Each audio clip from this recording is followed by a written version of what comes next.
আলেমরা শিক্ষানীতি, ট্রান্সজেন্ডার, সমকামিতার বিরুদ্ধে প্রতিবাদের নামে ভণ্ডামি করতেছে।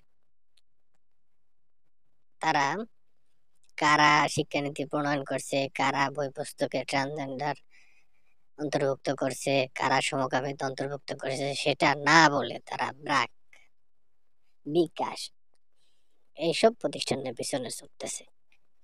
ইভেন তারা এই শিক্ষানীতির মেইন প্রণেতা যারা, তাদের নামও বলতেছে না।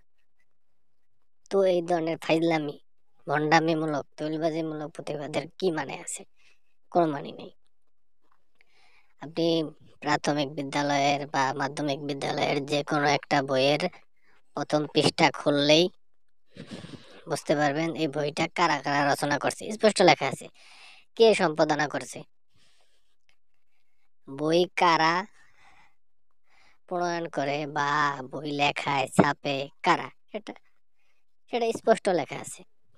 যে শিক্ষানীতি প্রণয়ন করেছে সেটার কমিটিতে কারা ছিল, এটা তো গোপন না, ওপেন। আপনি তাদের নাম না বইলা, তাদের সমালোচনা না করে ব্র্যাকের গোষ্ঠী উদ্ধার করতেছেন, বিকাশের গোষ্ঠী উদ্ধার করতেছেন।